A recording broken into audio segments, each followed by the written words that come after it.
There's a moment that happens in almost every Canadian home at some point. You open a closet, or a junk drawer, or the door to the basement, and you just stand there, overwhelmed, wondering how it all got so out of hand. And then you close the door and walk away because you don't know where to start. That feeling isn't a personal failure. It's the result of living in a culture that never taught you how to maintain a home properly. But here's the thing.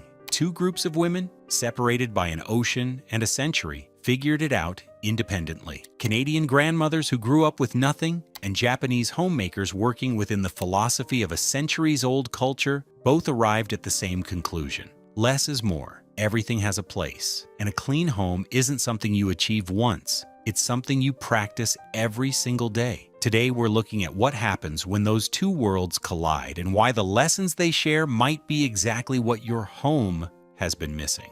The Japanese culture was shaped in a harsh environment. Nothing was considered immortal or permanent. Occasional earthquakes destroyed villages and farms. Likewise, Canada during the Great Depression was also no different. The first thing you need to understand is that both traditions start with the same radical idea. You own too much stuff. Not a little too much, a lot too much. Japanese cleaning and management philosophy, particularly the less is more philosophy, has swept the world in recent years. It applies to approximately every aspect of life. Ask yourself, do I need the stuff I'm buying in practical real life? Or am I just keeping it out of guilt, habit, or the vague feeling that I might need it someday? The mindset and tradition against an imminent threat in Japan became the slogan of every household in Canada during the Great Depression. Canadian grandmothers who lived through the Depression asked the same question, but they came at it from the opposite direction. They didn't keep things out of sentimentality. They kept things because they were genuinely useful. Everything else went.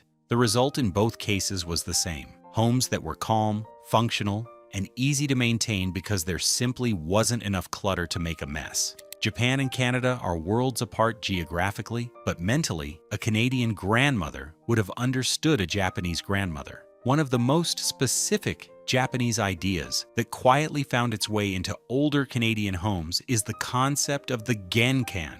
In Japan, the genkan is the entryway of the home, a transitional space where you remove your shoes before stepping inside. It's not just a courtesy, it's a philosophy. Outside stays outside. The dirt, the cold, the energy of the day, all of it is left at the door. Older Canadians, particularly those who grew up in rural or working-class households, practice something almost identical without ever having a word for it. You took your boots off at the door, full stop. Nobody walked through the house in outdoor shoes because the floors were cleaned by hand, and nobody wanted to redo that work. There was a mat, a rack, a small bench, if you were lucky, and that threshold meant something. It was the boundary between the world out there and the life in here. What the genkan teaches, and what those older Canadians already understood, is that protecting your home starts at the entrance. Keep that boundary clean and intentional, and the rest of the house is easier to maintain.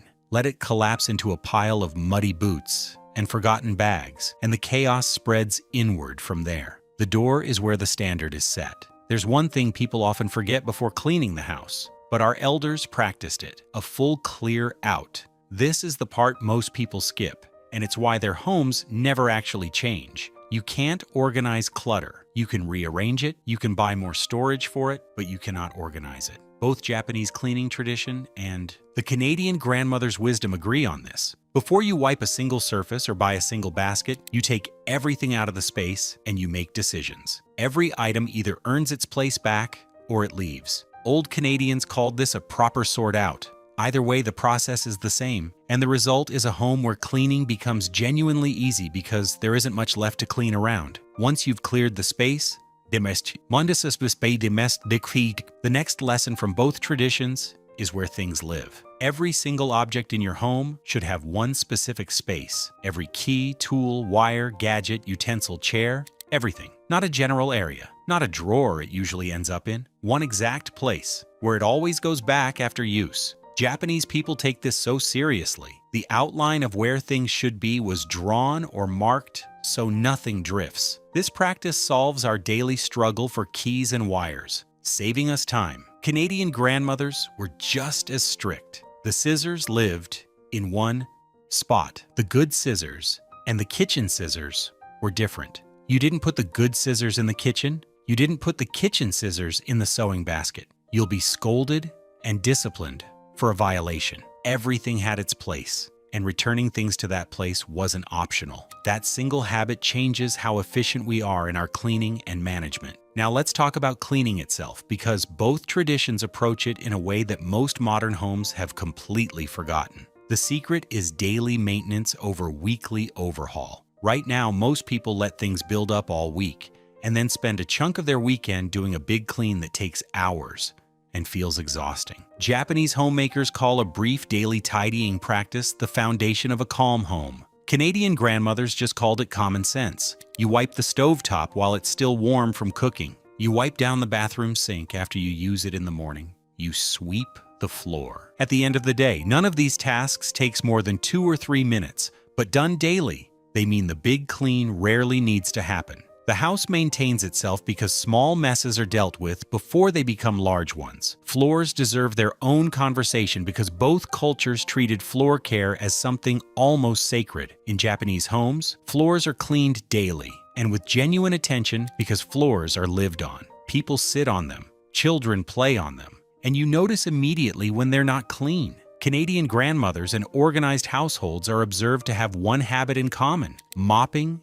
and sweeping on a daily basis. A messy and stained floor brings unwanted attention to where we are stepping, jumping over and avoiding places where there is something gooey and sticky. That is not a desirable, comfortable house. What both traditions understood was that clean floors change how a home feels entirely. A clean floor is the base of a clean house. You can have a pile of dishes in the sink and a basket of unfolded laundry on the couch. They are all hidden in a home or behind a wall. But the floor is visible to all, at all places. It's the foundation. If we rank the most adjustment-needed sections of our houses, the kitchen would surely come at the top. Japanese kitchen practice insists on a clear bench at all times. Not arranged, clear, nothing extra or useless lying on them. Nothing lives on the bench that isn't used every single day. The toaster, if it's used daily, can stay. The bread maker that comes out at Christmas gets stored somewhere else. Canadian grandmothers kept their benches clear for the same practical reason. They needed the space to work. A cluttered bench isn't just ugly, it makes cooking harder, cleaning harder, and your whole relationship with the kitchen more stressful than it needs to be. The modern Canadian kitchen feels like a supermart in and of itself. Wyman pads for glass ranges, Vim Power for counters and appliances, Lysol Power for granite and stainless steel. All these different cleaning products for different surfaces. Feels like a hassle to clean your own kitchen.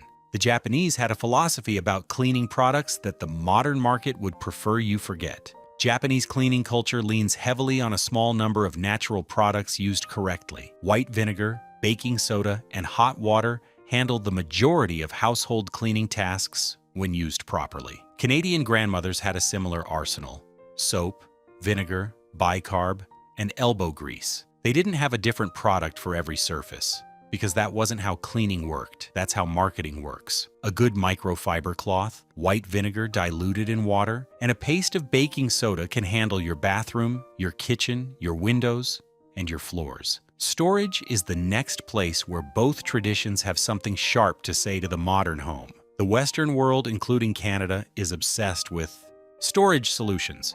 We buy bins, baskets, shelf units, and drawer organizers.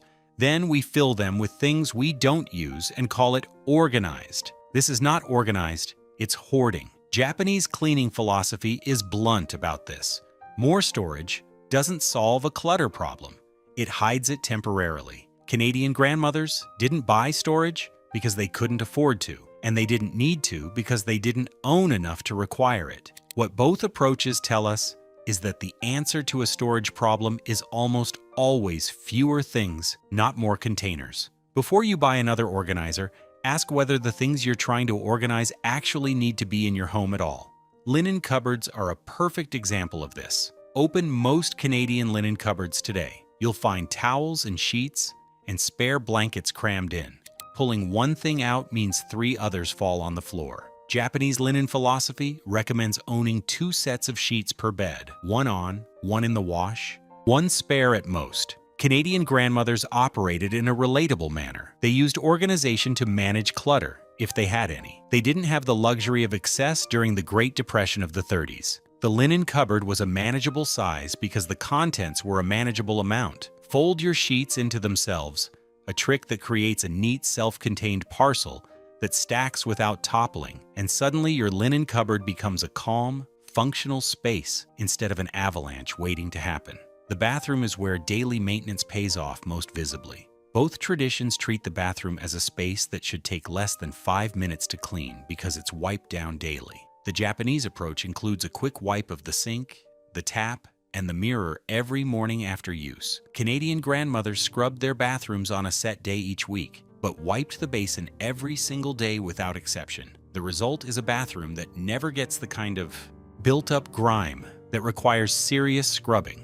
You're always ahead of the mess. The toilet brush was used daily. The bath was rinsed after every use. These 2-minute habits meant the deep clean rarely needed to be deep at all. The Japanese developed minimalism out of necessity.